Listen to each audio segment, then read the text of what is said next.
And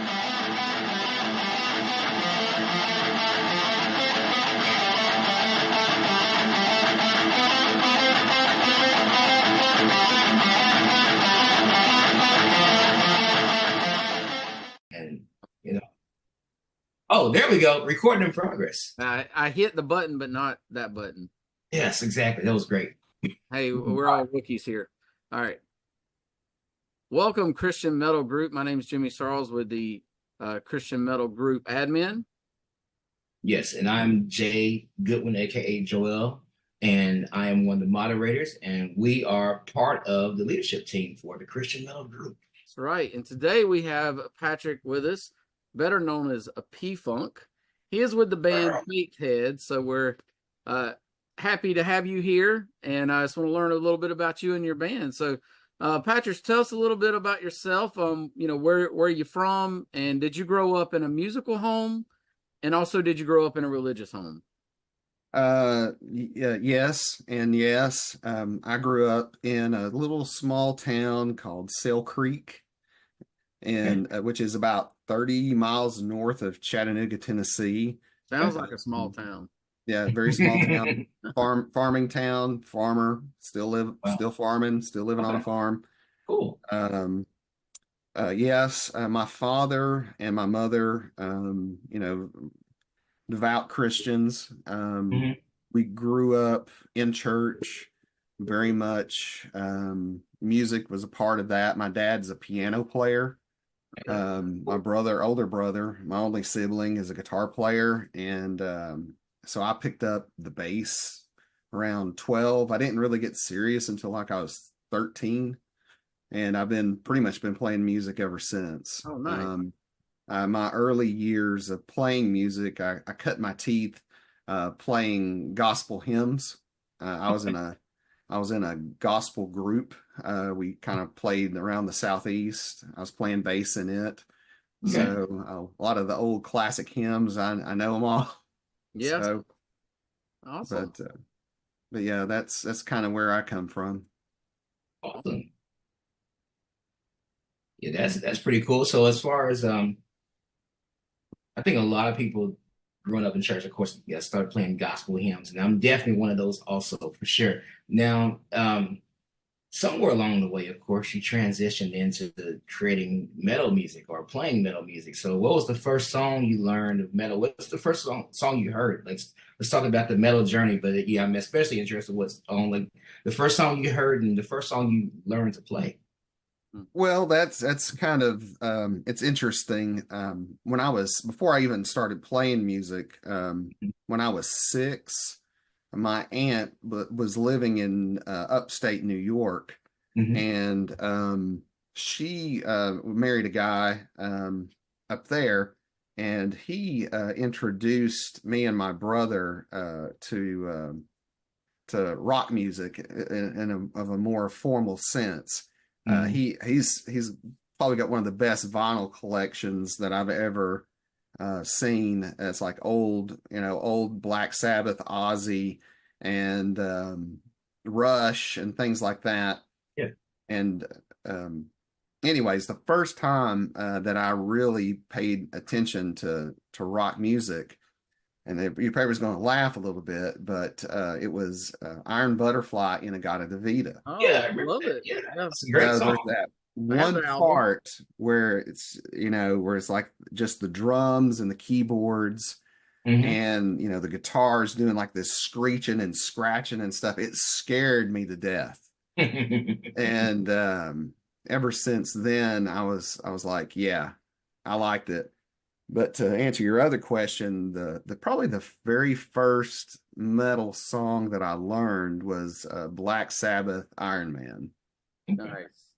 So I pretty much, growing up, I learned the whole Paranoid album, and then it was just, of course, this was pre-internet, and you had to learn everything by ear. We had a few guitar magazines back then where you could get some music or tabs, but most of it was learning to play by ear. Right. Awesome. So to give us a little brief history of kind of the formation of Faithhead, how did the band come together, and where did the band name come from? Well, that's a long story, but I will see if I can condense it down. Um, I'm a prodigal son in a sense. When I guess I got out of college. Well, when I went into college, I was pretty strong in my faith, and I got some bad advice Oh, from somebody I trusted who I thought was kind of a spiritual leader because I answered the call to preach at like 18, and I was about 19 or 20, and this guy told me, he said, "Hey, Patrick, you need to live your life before you can tell other people how to mm, live theirs." Oh wow. Yeah, it was bad. It was bad advice. But you know, when you're 20 years old and you're or 19 or 20, and it's like, oh, that sounds like good. That sounds good. That sounds like some sound advice. So I did, and I started living, and you know, I was that way for probably 7, maybe 8 years. Um, you know, I probably went as far from, you know, God as you probably could in that moment. And I got into a bad relationship, and it was it was it was just bad. And So a I lot of was in life my experience, huh? yeah, I was in my studio, or I was in a studio apartment at that point, but I was in my duplex, and I was getting out of the shower, and it was a bad situation. I just fell on my knees, and I missed the floor. I landed on the toilet. So I'm praying like with my knees on the seat and my elbows on the tank, and I'm praying to God, and it was just like God met me right there. cool.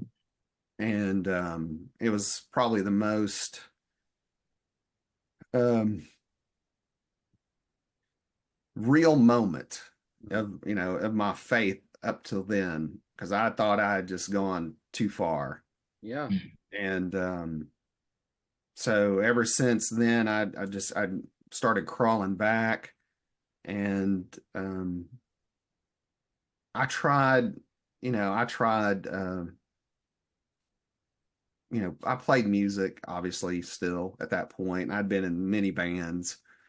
And so just fast forward a few years later, I just I kind of came back to, yeah, it was a rough few years just trying to get back on that horse. You know, one thing I learned during that time, um, people tend to forgive as much as they've sinned, you know. Mm, A murderer that's a good will point. definitely forgive a murderer, and anything less, if you've not done a whole lot of bad stuff in your life, it seems like in our faith, people tend Mm. to kind of hold it against you. So it felt like there for a long time I was a second class citizen. Oh wow. Mm. So in I guess is my early 30s, I got married to who I'm still married to after 17 years. Um, I got married, and I just kind of laid it down. I said, God, if you want me to be in a Christian band, and I said, if you want me to play music, Mm. it's going to be for you, and I'm not going to do it for any other reason. That's awesome. Because prior to that moment, I was in a band, and I had a guitar player who, I don't tell this story often, but it just kind of sets the pace for what's to come. We had been playing music for like 6 months. He'd gotten married. His wife had an affair on him, and Mm. it was bad. And we were rehearsing. It was like the week of my birthday. Um, and I was taking, he needed a ride to rehearsal. I picked him up, and I was taking him home. We were going across the Chickamauga Dam here in Chattanooga. And he was like, "Man, I'm so depressed. I'm so sad. It's like I don't know what to do." And I knew in that moment in my heart he needed Jesus. But I wasn't living my life at that point where I could just testify. Right. But all I could get out of my mouth was, you just need to pray. You need to pray. You need to pray. That's all I could say. It's just you need to turn to faith. You know, you need to turn to God and pray. Which I should have said, you need Jesus, and I couldn't. I just couldn't do it. And I was like, well, you know, it's like my birthday's in a couple of days. Why don't you just? And he was having a hard time financially. I said, just come to the restaurants, like just 5 minutes from where he was living. I said, you come into my part, come into dinner will be my present. I'll pay for your dinner. Just come and hang out with us. Don't sit at home alone. So my birthday came. I called him, couldn't get an answer, and we went to dinner. I drove by his house. His truck was there. I'm like, oh, okay, he's just gonna flake out on us tonight. I get it. And so later that evening, I was at home, and his dad called me, and he said, "Hey, have you heard from him?" I was like, "Well, I saw him, Tuesday, and he was supposed to join us for dinner tonight. I called. He never." It's like, "Well, the truck's here. Let me go see if he's down in the basement." Mm. Well, his dad called me back a few minutes later. He had hung himself. Oh no. And at that moment, it was like this. I knew I'd failed him. I'd failed him, that day. I had a moment and I failed him. And and after going through the funeral, I don't know if you've ever been to a funeral of a suicide, but it's probably one of the most horrible things that you could ever experience. Mm-hmm. And I said, from that moment on, I'm not going to live my life in a way where I can't testify the power of Jesus and what he can do for your life. Yeah. So I think I pretty much laid it down for about 3 years. Oh wow. After that. And I got him, I was kind of passively looking, just kind of, I wasn't really looking. I was just, had my, just kind of just, I don't know how else to say it. I was just passively looking. And there was a band that was needing a bass player. And I had like a Reverb Nation profile or something. And they had reached out to me, and I played with them for a year. And then I moved, a friend of mine named Jackie Cox, who's going on to be with the Lord now. He was in a band called Covered Scars, which was a core band. They were needing a bass player. So when the other one broke up, I went and played with Covered Scars for a year. And they were a Christian core band. And then it fell apart. And I was just kind of okay, I'm not exactly sure what I'm supposed to do at this point. I said, okay, I appreciate you letting me take the lap. I'm married, and the kids now. I probably should lay it down. And then at the time, I was traveling a lot for work, and I was driving somewhere between Charlotte and Atlanta, I think. And I was listening to Dr. Michael Ramsden on, I don't know if you know who he is. He was part of Ravi Zacharias International Ministries. Oh, okay. Before that imploded. But Dr. Ramsden's he's British and very dry humor. And so I was just listening to him preach on the radio. And he said, the world thinks we're all a bunch of faith heads. Huh. I'm like, faith head? What's a faith head? Yeah. So it's a European term for basically like a Jesus freak or something like that. But after that, it all just started rolling. So, and then the inspiration for music started coming, and the rest, they say, is history. Nice. All right, cool. So describe faith heads chosen, I guess, subgenre of metal or hard rock, like whatever. Like, what would you describe yourself as music? Well, it depends on where you are in the world. If you're in Europe, the people have a tendency to look at us as more as hard alternative. Okay. Here in the States, we're metal, but not really metal. We're more like, I hate to say it, old school heavy metal. I like riffs.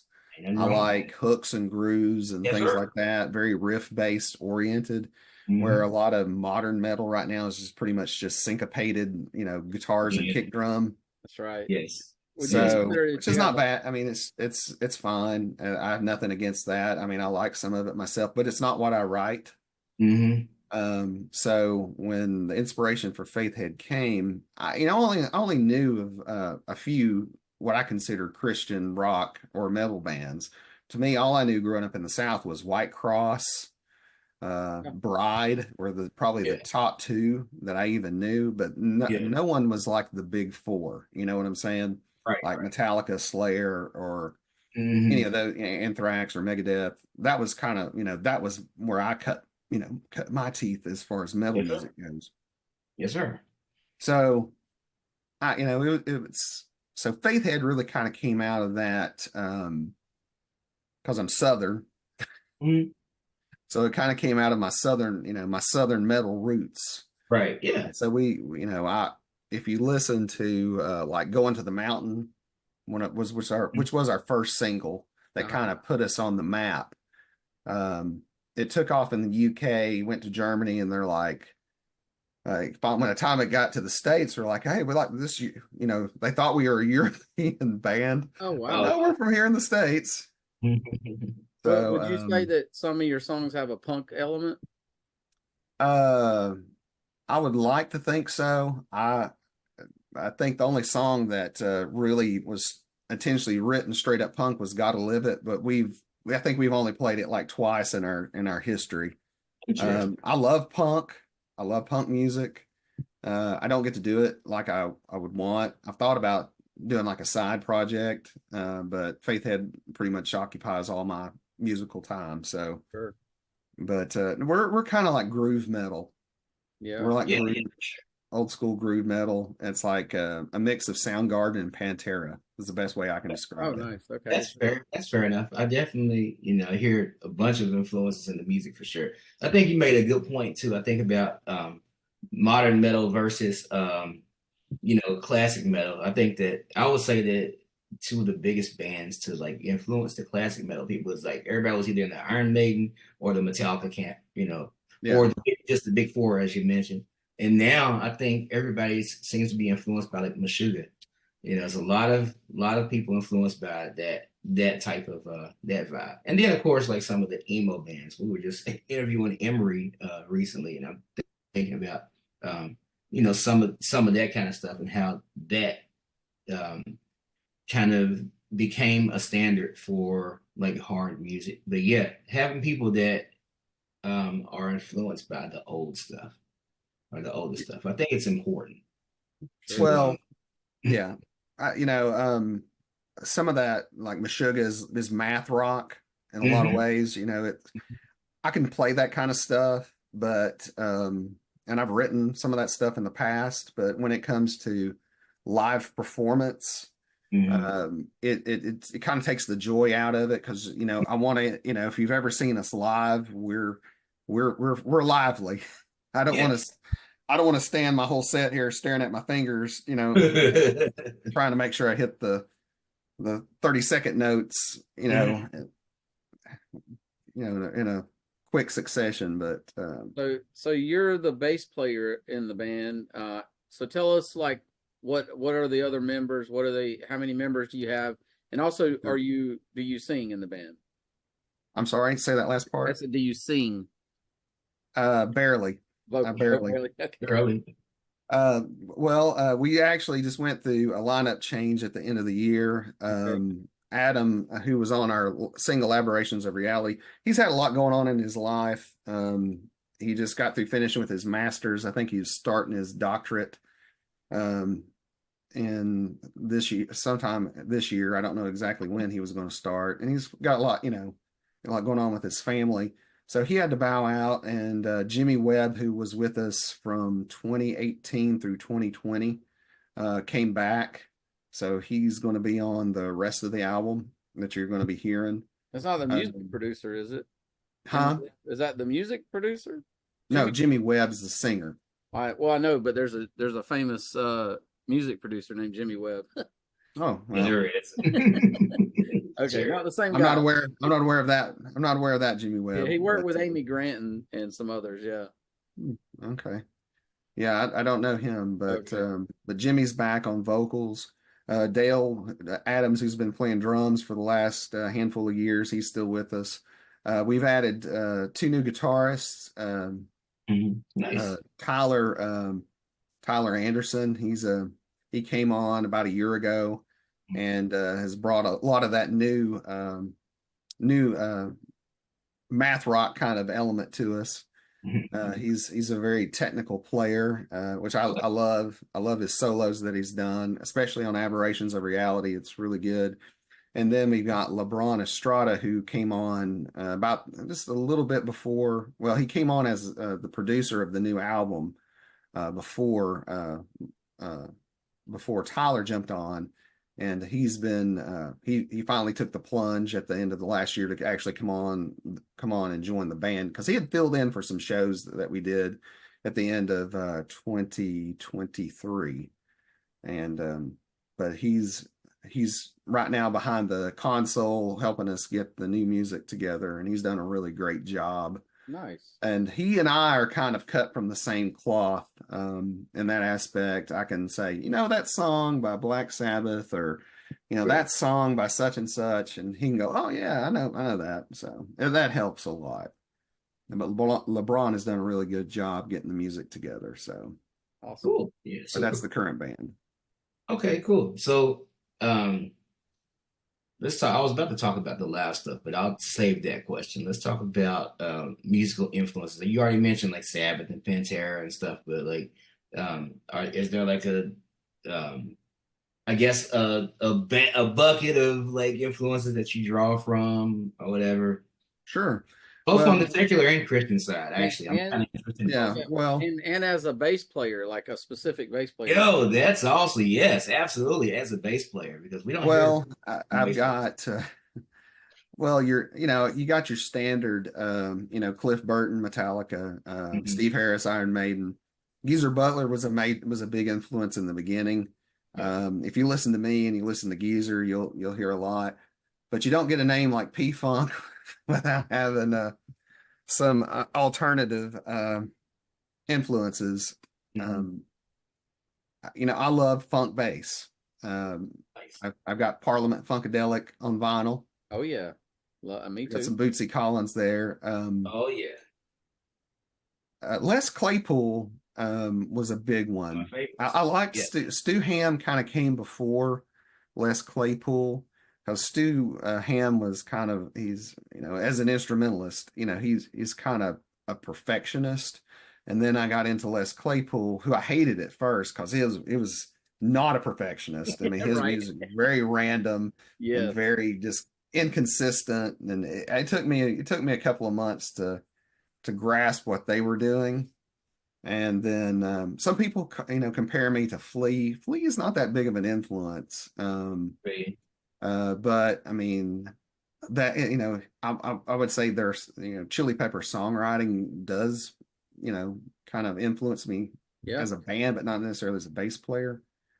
But there's a mix of musicians. Probably Burton. If you know the original Alice Cooper lineup, Dennis Dunaway, who played on all the early albums, major influence. Dennis Dunaway, he played with a pick. Of course, then there's, the ones I mentioned before. Lee Dorman of Iron Butterfly, a lot, how he played just on that one album had an influence on how things sat in the mix and things like that, had an influence on me. So, but I've got a hodgepodge of people that, that have influenced me as a musician. There's a lot of people that has influenced me as a songwriter. But bass, I get compared to Geddy Lee a lot, and after listening, after getting into Rush, I'm like, yeah, I can kind of see where people compare, because I play with my fingers a lot and have a tendency to be very fast. So yeah, hey, that's super cool. That's an interesting thing that you said, for sure, because obviously in metal, like a lot of people don't. I guess they just don't have those kind of influences, for sure. It's like, but it helps. It definitely helps to set you apart from, I would say, others. So there's something else you mentioned too about mix. One thing, like the music that I listen to of yours sounds really good. I think one area that a lot of Christian music suffers in is the mix. Like the production may be okay, but a lot of times the mix is just like it's a lot of times subpar. And I think that's like at least half of the battle when it comes to having a good quality product. And so what is your approach to like mixing? Do you all have somebody in the band that mixes or somebody like outside that you use? Well, LeBron is currently mixing our current album, and of course, Mhm. we're all kind of throwing our 2 cents on there. It was funny that you're bringing this up because one of the feedback that we got from Aberrations of Reality, which is our latest singles, everybody says like the drums sounded different, and Mhm. this is because they were real drums and not Oh, samples. that It's makes a like, difference. and we're, so before we release our next single, I'm gonna have to say, what are you hearing? You're actually hearing real drums. Yeah. Most of what people hear nowadays, and a lot of, mainly in Christian music, is a lot of sampled drums. So when we actually put real drums on a song, people didn't know. It's like, what is that? What are they doing with the drums? Well, they're Mhm. actually real mic'd drums. Was that recorded locally for you? Yeah, I have a studio. Okay. Our rehearsal space is right here outside my house. Oh, okay. Nice. Awesome. So, but yeah, yeah, all the drums are real. Amen. So it kind of threw people for a loop. They're like, what are we hearing? No, that's what real drums sound like. Yeah, people don't know, they don't know anymore. Oh man, yeah. That's Yeah, Wow. awesome. Super true. it's kind of shocked them a little bit. So, That's awesome. Well, but so, yeah, did I so- answer your question? yeah. No, yeah, that's cool. Absolutely. Yeah. So are you a Faith head? So that was your first album in 2016. And Hmm. you said it was Going to the Mountain. That was kind of the big hit there. And it's interesting how it took off in Europe. Did y'all tour on that in Europe? No, we've never been. Oh wow. It's funny. It's fun. Uh, we've flirted with the prospect a couple of times. I'd like to next year if we can get the funds together. Um, Mhm. it started out on the it's Christian Metal Meltdown. That Okay. was a show in the UK started by a man named John Carthew. Okay. John's no longer with us. He went to go to be with the Lord probably about Mhm. 5 years ago. Ironically, he and I had an audit. He died of an autoimmune disease that I had, so we Mm. kind of Wow. it's called sarcoidosis. If you never heard of it, Big, yeah. um, he died. He died from it, and I survived. And so we had that bond, and he kind of got us our first start. God bless Right. him. Yeah. And it took off, and then it went to Germany, and then like I said, the people in the States were like, "Hey, check out this new European band." I'm like, "No, That's we're hilarious. from here." It is definitely totally hilarious. Yeah, So yeah, so then you see you released Genesis yeah, that was an EP that we released in EP, so 2019. 2019, okay.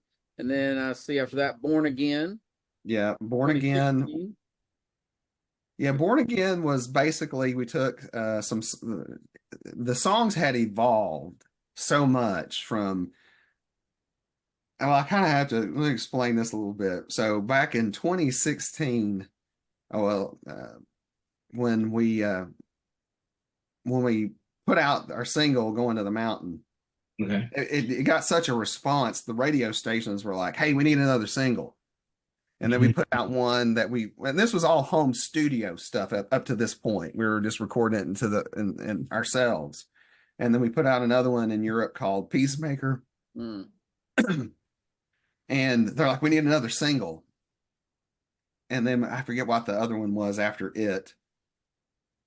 And they're like, we need another single. I'm like, we just gave you three. So That's funny. then we just kind of made the decision. Okay, we're going to have to go to the studio and do an album. So that's where are you? Because I had no intentions of really getting all in again. Mhm. So we went and did the Are You a Faithhead album in Nashville at Audiotopia, and it just kind of just snowballed after that. It became, I joke, it's like Frankenstein's monster that I can't seem to kill. Ah, Oh well, It yeah. just keeps, God has plans for it, and he keeps it Amen. rolling. so you're the new single. So it's not an album right now. It's just the one single. Yeah, we're working on an album. It's going to pick up where Genesis left off for sure. Okay. Um, we've had a lot of singles in between. Before this was Splinter in the Eye. Before that was In Between, and then When the Dominoes Fall. Those were all supposed to be on the album that um, followed Genesis, but we had such a change in the lineup. So we said, you know what, we're just going to scrap, what was there, and I just started over Sure. with the new album, and so we've been plugging away on it for about a year now. Okay. We don't take we we more than take our time when it comes to new music, because you were talking about the quality of music, and we're kind of outside of our normal recording cycle. Normally, if we write a song, we'll take it out on the road with us for a couple of months and play it, and then we'll go record it. But since the turnover in the band and trying to 2023 was a rebuilding year for us, and starting the recording process. So it was, it's been a tough year and a half, trying to get everything kind of back and up and going again, because COVID wiped us out. Of course, like And so much. we had a lot of momentum going into 2020, and it just went. So Yeah. did I answer your question? Yeah. Oh, yeah. Yeah. That's good.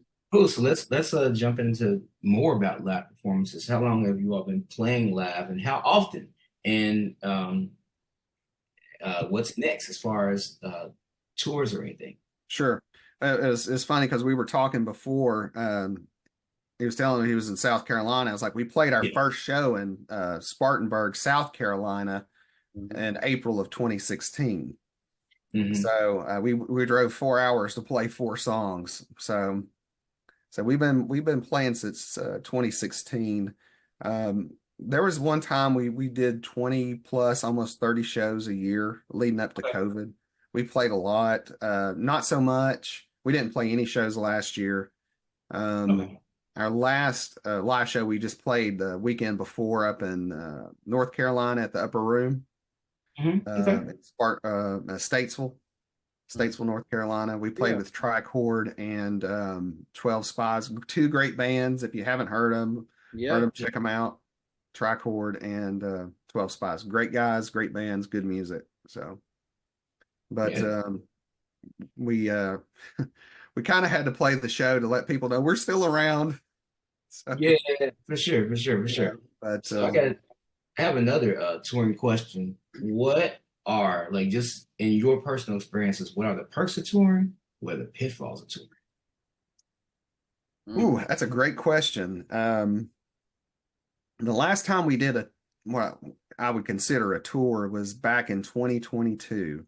We Okay. did with Bread for War and Oh, 3 Days Under. nice. We did 7 dates consecutively. Uh-huh. Mhm. The best part about touring and doing shows is you get to really get to hang out with all your buddies and friends and music. You know, and there's great camaraderie. On our first tour that we did in 2019 on the Genesis tour, um, we really got to see God work. We had an accident right off the bat. We were headed to our first show in Memphis, and I had a blowout on my Yukon, flipped the trailer. Oh, man. It was we should have died, but God had His hand on us, and that's in a podcast unto itself. Right, right. Um, and we had a decision to make that night because we were on the side of the highway trying to get all of our stuff. Had to go to like where they took the trailer to unload the trailer because we had lights and PA and all this stuff they were hauling, and we had to get a U-Haul. They were like, should we go home? should we, is this a sign from God? I'm like, no, I don't think it's a sign from God. I think it's a sign that an enemy doesn't want us doing this tour. Mm. So we had a show that we had to do in San Angelo, Texas. I'm like, because that show kind of paid for like the tour. It's Yeah. like we have to do and not only that, it was being broadcast, Oh, simulcast on radio all across Texas. Oh So wow. it's like we literally drove at like we got everything repacked into a U-Haul at like midnight, drove to like 4 or 5 in the morning, got like 2 or 3 hours sleep, and then we had to hump it all the way to Texas. We were an hour late getting to the show, but it still happened. mm. And the miracle part of that was, assuming that we didn't die, but we got to Dallas at like rush hour. No. And if you've ever been to Dallas, I've been there Yeah. many times. Oh, yeah. Mm. It's gridlock. Yeah, Doug. It's brutal. It was, but we never stopped. We slowed down. We came to a halt maybe 2 or 3 times, but we never stopped. Wow. It's like God just parted Texas, parted the Dallas traffic. Got to Plano and it was starting to slow down. I'm like, God, this is all in your hands. This is all in your hands. It's Yeah. all God. But we were an hour late getting there, but we started the show an hour late and it went fine. And then after that, God just blessed us. People were blessing us left and right for just keeping going. And so the benefit, to answer your question, is that touring, you can really get to see God work. Yeah. Because God had control. We had no control over that entire situation. Fortunately, 95% of our gear survived. Nice. Yeah, so I was going to ask you. 95% I of was it. going to Yeah. ask if you lost any gear. Yeah, we had a couple of speakers that we had to replace. I've got a bass case that will never be the same, but it all did their job. Yeah. But we got to. It was exhausting. But the show in 2022, I guess the downside of touring, depending on how you set up your dates, it can be exhaustive. Yeah. Because we'd play like 6 nights, 7 nights straight. Is by the time you get to that last show, you're like, I don't know if I'm going to make it. I get that. Well, so I have a DVD that came out in 2017 called Metal Missionaries. How did you get featured on that? What's your connection there? Yeah. Oh man, Bruce, who put it on, Bruce Moore, good guy. He somehow he heard our single "Going to the Mountain," and so what he wanted, he wanted. I think at the time his plans were to do like kind of past, present, and future of Christian metal bands up and and we were kind of the current and future. So he got us interviewed us for that portion of it, and I don't think it turned out exactly how he wanted, but I thought it was great. We actually sell copies of it. We've got some hard copies that we sell of it. Okay. But it's funny looking now at all the bands that are on there, because the Protest is on there, we're on there. Yeah. It's funny we're still kicking. But yeah, Bruce Moore, he's a great guy. Like I said, he found us somehow, and it was because he heard our single. And like I said, it's a all on God on that as far as that goes. Yeah, awesome. Oh yeah, that's a great. I remember Clank. I guess one of the biggest things I remember Clank doing the soundtrack for that. That was pretty cool. And just the concept, of course, of Metal Missionaries overall has been at the forefront of, I guess, what we do overall. What do you think the future is of Christian metal, and and especially just with evangelism and just with the way that things are changing? Dang, it's that's almost another question. I'm thinking about, like, from the evangelism side. I'm thinking about the technology side. Thinking about, like, just interacting with the Christian community. You know what I'm saying? I guess there's a few angles, but I'll put like you can tackle one of those and say, how do you feel about the future of Christian metal? There you go. Well, the future of Christian metal. I have a blog that I call From the Bottom End. It's Hmm. on Substack. Um, I kind of wrote about this several months ago. My Hmm. biggest, and I'm going to step outside of Faithhead. I'm just going to talk as Patrick. Yeah. My biggest issue with Christian music in general is Christians don't support it. Oh, If that's you good. do, if you do the math, Yeah. look at the amount of money that was spent on music, Mm. and you divide it by the number of Christians, within the United States, we're Hmm. talking pennies. So if you want quality music in the Christian genre, then people have got to invest in the music because it is a business. Whether you Yes. want to admit it or not, it is the music industry. It really, People yep, are producing a product. yep. Hmm. Um, so on that side of it, I mean, there's no with streaming, there's no money to be made. This I shouldn't have Right. to convince anybody of this. We get 1/100th of a penny on Mercy. Spotify. 1/100th of a penny. So you're gonna Now, pay off your house with that. If you buy our CD, it's the Yeah. equivalent of 15,000 streams. Wow. Wow. So, Yeah. I mean, that makes sense. Yeah. it doesn't, a stream doesn't do us any good. Now, let me flip to the ministry side of it Hmm. because people do listen to streaming services and they go there for new music. That's where we have the opportunity to minister people through music. Yeah. Yeah. So, on one side, I mean, Faithhead is a money wise is a losing proposition. I mean, Mm. we've never made a dime. I've never put a penny in my pocket. Never. Right. I understand Um, this. we rely on merch sales. We rely on charitable donations. People can make a tax deductible donation. We partnered with Artists in Christian Testimony a couple of years ago. That's what funded our tour in 2022. Um, but you have to, I think you have to decide as an artist, are you in it for the music or are you in it for ministry? Because the 45 minutes on stage is great.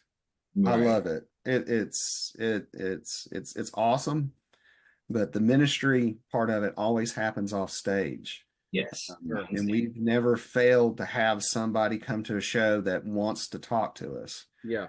And even this last show, a young gentleman who came to our last time to the show last time we played in Statesville at the Upper Room, he came again and he wanted to talk to me after the show. So not to get into his business, but we talked and I tried to find somebody there at the venue that he could connect with so because when we leave town there's who's ministering to these people. This is one of my pet peeves on the ministry side. Who is ministering these people after we're gone? Man, ain't that something? Yeah. So we've stayed in touch. We've not abandoned them. We don't abandon people like that. But it's one of my things where if you're going to go into a town as a Christian band, you're either there for entertainment or you're there for ministry. Yeah. Yeah. I feel So you. we're there for ministry. And I once I get off this, podcast, I've got to send him a message. Say, hey, did you get in touch with such and such? Yeah.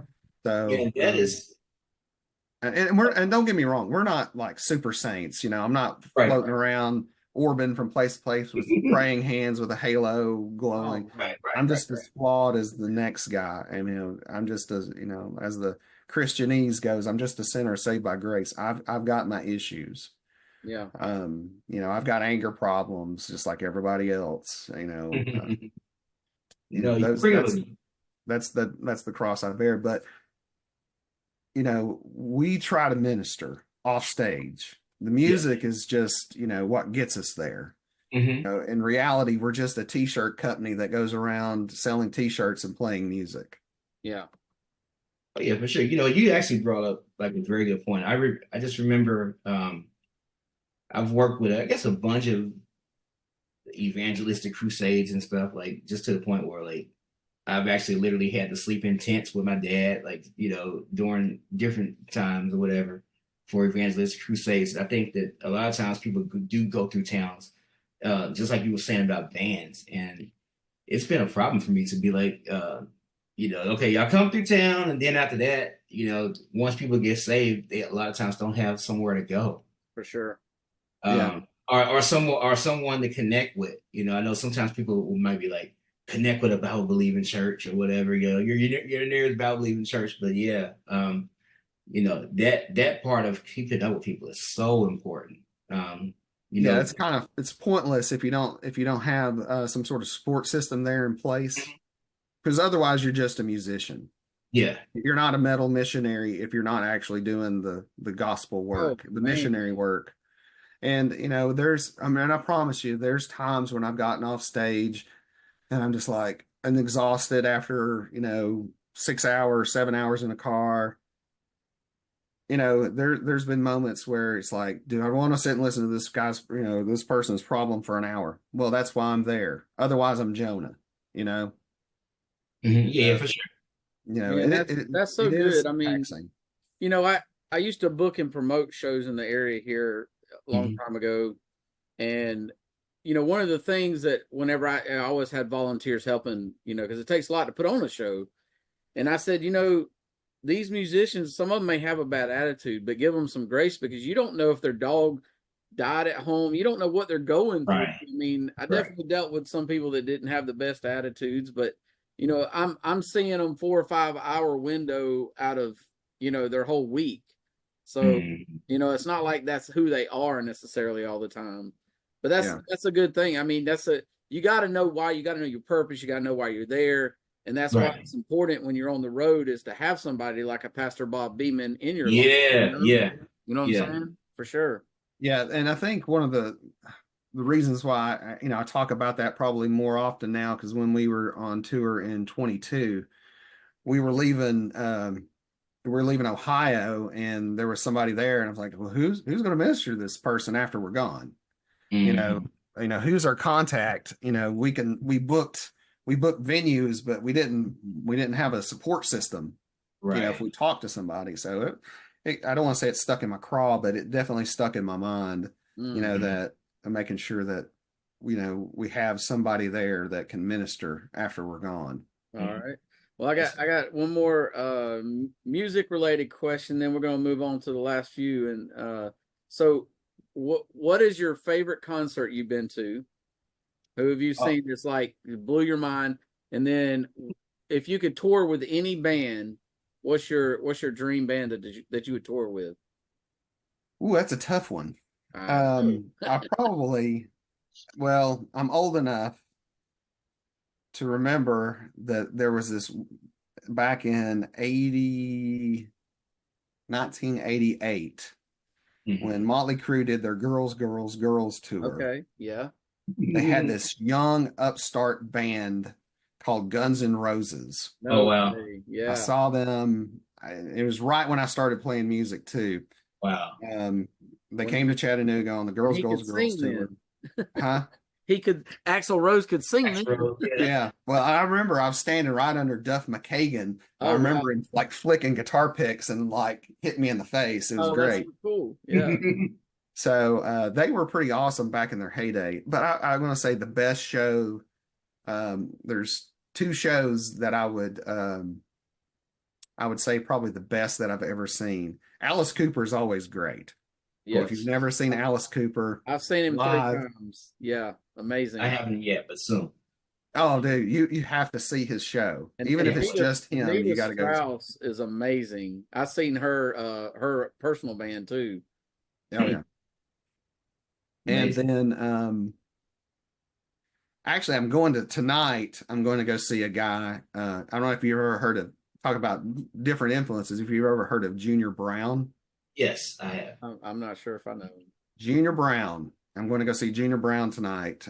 He's here in Chattanooga, so he's going to be playing at the Barrel House. He's kind of a rock. I don't want to call him rockabilly. He's kind of like a Roadhouse, kind of like a Roadhouse guitar player. He plays what he calls the Get Steel. It's like a Telecaster on top, but a steel guitar on the bottom. Oh, very interesting. So he alternates, and if you probably heard his music and you didn't know it. Sure. He was in his song "Highway Patrol," which is an old song, was in "Me, Myself, and Irene." Okay. It's like, because he's talking about Jim Carrey's character is a highway patrolman in that, Yeah, which yeah. he was very upset after he saw the movie and how they used his music in it. Right. He was also in X-Files. A lot of people don't know he was in an X-Files episode. Okay. Junior Brown. So he is, I mean, definitely outside my genre, but man, he's like the Steve Vai of Yeah. country. Country music. Yeah. Yeah. I mean, Yeah. if you listen to his albums, it does not do him justice. He's one of those Right. people you have to see live. Yeah. Mhm. And we used to actually, my friends and I, we used to be kind of tight with the band, but he's got like a whole new crew now. His original drummer, who played just a snare and like a crash ride. Phenomenal show. Nice. And if I had more time, I'd tell you about the time we met him at the 40 Watt Club in Athens, Georgia. He literally was standing on the street corner needing to go to Kroger. Oh wow. Oh, And my friend took him to Kroger. That's funny. That's super cool. And then the other one was who would you want to tour with if you could tour with any band? That's a tough one. You know,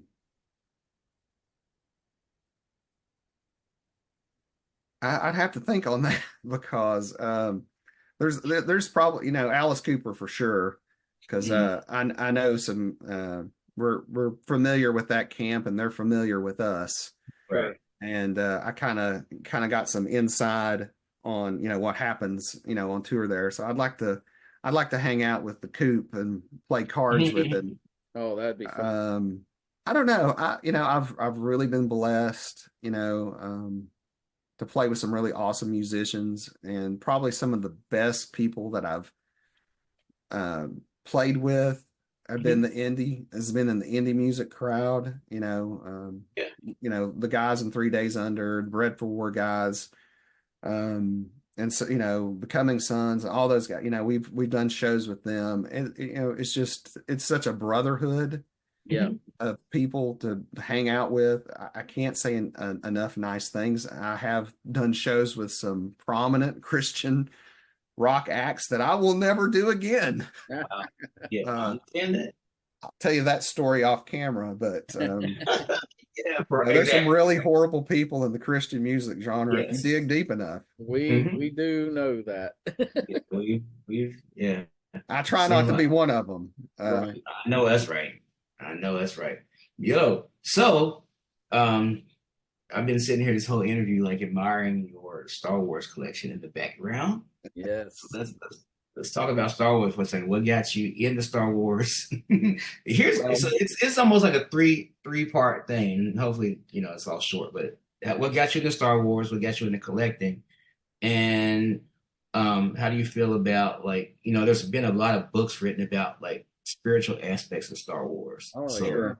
let's kind of get into that just a little bit. No, that's fine. Of course, I'm old enough to have seen it originally in the theaters. I was like 2 or 3 years old when it came out. Of course, you got to remember back then, nowadays movies hit the theater for like 2 or 3 weeks. Right. Or if they're doing really good, they're in there for a month or more. Back then, back in the in the 70s, movies stayed in theaters for months. They stayed in the theaters a lot longer. So I just remember seeing it as a very little kid, I was 2 or 3 years old, and I was just completely amazed by it. So I'm a victim of George Lucas, like a lot of people. I think why I like Star Wars so much, and I think it has a little bit to do with my faith in the sense of that it gives you hope. And I think that's what's been missing out of the sequel trilogies, with the Last Jedi and all that. Man, that's really good. Yeah. And there's an article that was written on how Disney Star Wars kind of destroyed the hope and goodness that was in the original. and Mhm. the sequel and the prequel trilogies, because what is missing out of all of it is hope. And I tie this into to what I'm about to say about our music. Lyrically, in the Christian metal and music genre, there's a lot of labeled Christian metal which has absolutely no gospel in it at all. you know it's just great poetry, Sure. or it's so watered down that you have no clue what they're talking about. Mhm. And I know there's a lot of great indie guys that have some really good theology in their music, and we try to be one of them, where we actually, if going to the mountain, transfiguration, that kind of stuff. If Mhm. push, speak to the mountain and the mountain will move. Hmm. We are always trying to point to hope in our music. Yep. And I think, as far as Star Wars used to be about hope. It was, before it was called A New Hope, it was just Star Wars. Yes. But when they actually put the episode 4 in it, it became A New Hope. So, and that's, what a lot of people are missing today, is they don't have hope. Mhm. And we're supposed to be sharing, part of our creed is faith, Hope and love. hope, and love. Mhm. And we don't, it's missing. That's a And very good analysis. I mean, Absolutely. I can tell you definitely have thought about it. That's pretty awesome. Yeah. well, Um, I have a lot of spare time on my hands sometimes. yeah. Yeah, that's So, cool. That's totally and cool. he said, what got you into collecting? Oh, well, I have to give credit where credit was due. When I was single for a long time, I didn't get married till I was in like 31. Okay. So, and I spent 16 years living out of a suitcase for my work. And so I'd pick up, what the collection that you're seeing is, it's not just Star Wars. I got some Kiss memorabilia. I got some Alice Cooper, some McFarlane, but a majority of it is Star Wars. Yeah. But I just, I guess it's because it brought me such, happiness and joy and hope as a kid. Mhm. It's kind of like when I get these little things of plastic, it kind of takes me back to when, Yeah, I had hope. And that's just kind of where that's where it's at. that's super cool. So, Absolutely. but my wife buys a lot of it for me now. Oh, She's that's nice. she's been feeding my addiction for the She's your last supplier, 17 years. enabler. Well, Right. I'm not a fan of the sequel trilogy. I I I I I've seen probably The Force Awakens probably a dozen times. I've seen the Last Jedi twice, Yeah. and I saw Rise of Skywalker, and I've seen it once, and I was just it's just bad. Yeah. It's just bad storytelling. Yeah.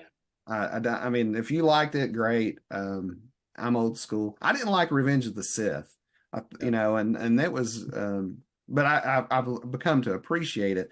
My biggest issue with Revenge of the Sith was, um, if you remember in Return of the Jedi, this is how Mhm. I'm going to get my full nerd on right now. Mhm. No, you're good. So Luke and Leia are on the forest moon of Endor, Right.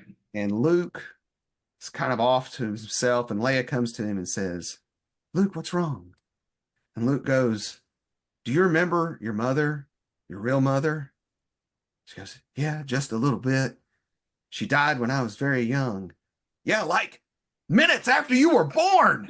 Right. You Exactly. know, and if I ever got an opportunity to talk to George Lucas, I would say, "Hey, man, do you remember this movie called Return of the Jedi that you wrote?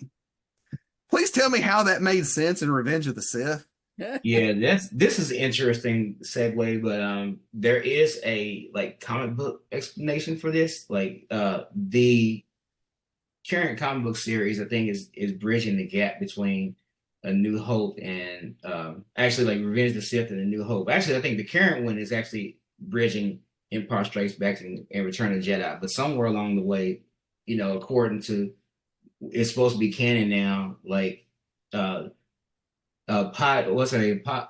Padme or whatever. Padme, yeah.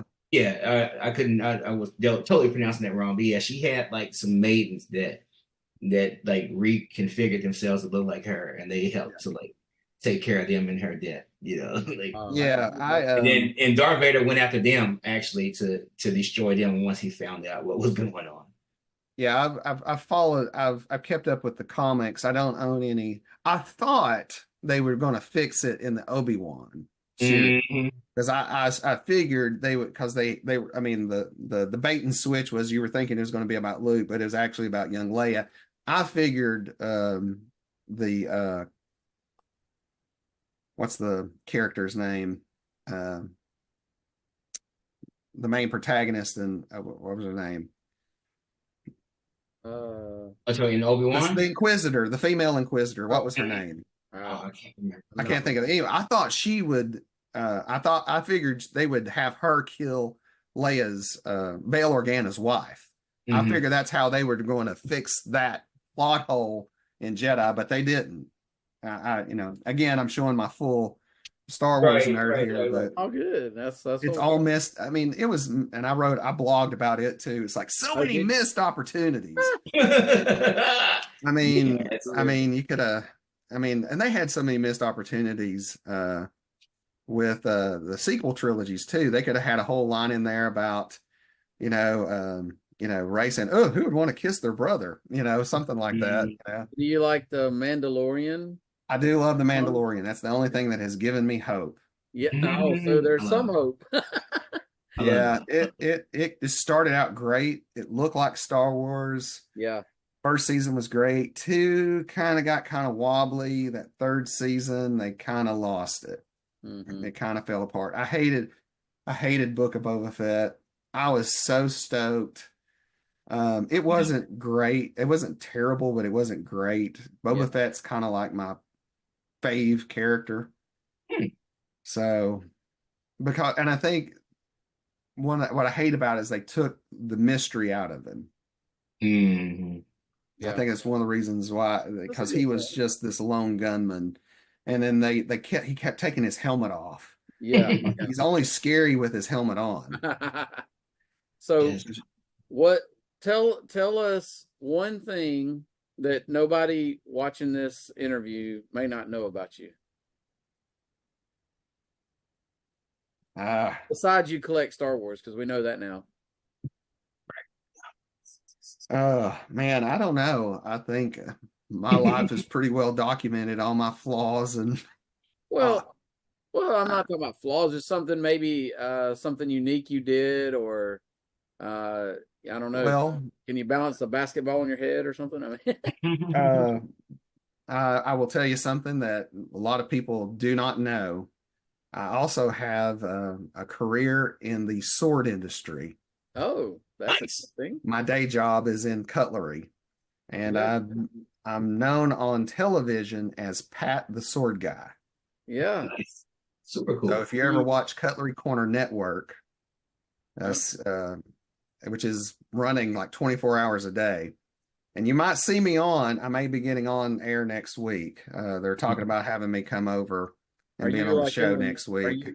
you're like selling swords or you're Well, manufacturing? I work for a wholesale manufacturer, Oh, nice. and Okay. but I've worked with a lot of, in talking about movies and stuff. I've worked with a lot of the prop guy. I know the guy who does the props for The Mandalorian. Oh, He and Mhm. that's I've known each other for 20 years. nice. Wow. So I've worked on props for a lot of movies. So Again, that's an even longer podcast, going all the way back to the early 2000s. do you know what HEMA is? Oh yeah, So it's historical European European martial arts. martial Yeah, arts. Yeah. So I have a friend locally that teaches that with the long swords and all. He got interested in it and couldn't find a class, so he started his own school. that's good. He knows who, probably knows who I am and my company, He because we probably sell does. human stuff. I'll have to ask him. Cass Iberia, Okay, Has Siberia. Cass, CAS, Oh, okay. Cass Iberia. if he Gotcha. knows who Cass Iberia is. I will. Awesome. Yeah, that's my other life. Nice. Nice. Well, that's very interesting. Yeah, that's super interesting. I love it, man. I love I have a few swords. Actually, I collected swords for a while and then I stopped. But yeah, I have a few really, really cool swords. So Nice. um and like assorted weapons. I So just inherited a couple of katanas and stuff. So nice. Yeah, absolutely. Like I get to be really From whom and my from when? well, my father-in-law, I do not think they're old. Mhm. I have a bayonet. I believe it's from World War II. Okay. Oh wow. Yeah. Kind of So cool. I got some pretty neat stuff though. Yeah. Yeah, Yeah. everybody asks me how big my sword collection is, and I'm like, not at all. I have two. I got two swords. I got an old claymore from that we did back in the late 90s Okay. or early 2000s, and then I've got a sword that was given to me by a famous sword maker named Paul Chin. Hmm. It was one of three, and I got one of the three. Oh wow. It's called a Jin. It's kind of like it's the forerunner of a katana, but it's Chinese. Uh-huh. Hmm. So he would say that who do you think taught the Japanese how to make swords? Would Right. be Wow. his. So So so anyway, you're gonna sit here and tell me you don't have a sword from Lord of the Rings? nope. I Good. I was in the sword industry I started in the sword industry right before that hit, and Oh, that okay. time is what we call the golden age of swords because it was we were selling stuff left and right, and I don't know if we'll ever see it again. Yeah, But I understand that. Yeah. all that Lord of the Rings stuff was made by a company called United Cutlery, and it was all decorative. Mhm. Okay. Oh yeah, yeah. I have my favorite decorative sword, so to speak. I have two, and one of them. I have way more than two swords, but my favorite two are probably and they're like pop culture related. One of them is a replica of the Sword of Omens from Thundercats, and it's really heavy, Oh, really, that's cool. really big and heavy. And then the other one is the sword from Blade One. Oh, okay. It's Yeah. super sharp more than anything. It's like it's so sharp, man. You touch it and you're bleeding. It's a wrap. Oh, Yeah, nice. that's another United Cutlery sword. The United Yeah. Cutlery did a lot of the licensed products. Mm-hmm. Mm-hmm. And Yeah. actually, that's kind of what sunk them too. They Oh, sunk a lot of money into the Lord of the Rings, and when it died, it died. mm-hmm. Oh They were wow. sitting on tons of inventory. Wow. Yeah. All right. So here's my next question. Now, this is my last question. Anyway, what is your favorite thing about being a Christian? Mm, Well, I think it's not having it's peace. I would say the simple answer is peace. If you believe in God's sovereignty over your life, then you know whatever happens in your life, good or bad, is for your betterment. And that's kind of how I would, I've had some, I've had some health scares in my life. I've had, I've lost some friends along the way. And, almost lost. We almost lost our lives back in 2019 in that accident. It was a miracle Mhm. of God that the trailer should have landed on top of us, but it didn't. oh wow. The laws of physics were definitely altered then, Right. but it's just peace. It's you know, my hair could be on fire and naked in the street, but I've got peace. That's awesome. That's That's all. awesome. I don't know how else to say it. And I That's think cool. that's why, when I'm talking about the music, you got Christian music could always be pointing to hope. Mhm. Good. That's good. I So love it. what can the Christian metal community do to support Faithhead? Buy merch. Go to faithhead.com, buy merch. If you want to make a tax deductible donation, that would be great. Awesome. Um, we that's right now is the two main things, and that's I hate to even mention it because it's like why are Christians always broke? Yeah. Well, I mean the reality is most of everything that we do we pay out of pocket. I Right. mean, I mean Mhm. it's just part of the gig. But if the music requires money, ministry Yeah. requires money. Yeah. Takes Don't money. pass the offering plate at church and see how long your church is. Yeah. I You mean know, that's just the uh, reality. Yeah. you Mhm. know, Yeah. With Carmen, y'all remember Carmen, of course. He said, I'll never forget seeing him in concert. He's like, the gospel is free, but it's not freely free for sure. Hmm. Yeah. I hate to even bring it up, because, God has blessed us, but Yeah. I mean, we were financially pretty good until COVID hit, and then it just kind of like sucked the momentum that we had, and, and a lot of the places that we played locally and regionally went under. So, doing shows, and things like that and selling merch kind of hurt us. So we're trying to, because I'll shut up after this, because a lot of times, if we go to a show and we make money, we'll stick it in the bank so we can go play somewhere else, like a Mm-hmm. youth group or somewhere else that Yeah. can't afford to bring us. You know Wow. what I'm saying? Those things, that's kind of what we do. We go play a local show, might help us go play for somewhere else that needs us. And is back in COVID, we were asked to go back to Oklahoma, and it was the first time in our history I had to say no, because logistically we just couldn't do it. Sure. Yeah. It was going to be like $2,000 to get everything and everything there, and I hated it to say no because of money. But It is what it is. when you get 5 people out on the road, and 32-hour round trip, fuel is what kills us a lot of times. Oh yeah, absolutely. Gas is terrible. And most of the time people are pretty good about feeding us, which is great. Yeah. But it's money is fuel for ministry. And if you like the music, even if you don't like the music, but you like where we go and what we do to minister to people in the dark crevices that a lot of Christian artists don't go or won't go or can't go, and that's what we need. We need some help. Well, man, we enjoyed it. Appreciate everything. Absolutely. We pray Faith Head will gain some new fans here. Y'all go to faithhead.com, check it out, buy a CD, buy a shirt, Yes. and go see a show. So Yeah. that's what we're hoping here. Well, Well, man, hopefully I get to come Yeah. to Louisville, and hopefully get to come back to South Carolina. Well, if you do, I will plan to be there. I look for. Maybe I can help bring you here. Right, That exactly. If you works come to too. Kentucky, I don't actively book shows like I used to, but I definitely have some experience there. So, and I still got connections. So, Well, any church, youth group, or anything like that, any type of event that you think that would be good to fit, even if it's not, even if it's secular, yeah, just let us know. Yeah, for sure. awesome, Absolutely. dude. Well, We hope you have a appreciate great it. day. Y'all enjoy it. God bless you. Jimmy, Jay, I appreciate you both, and thank you Absolutely. for helping us. You're welcome. Absolutely. For sure.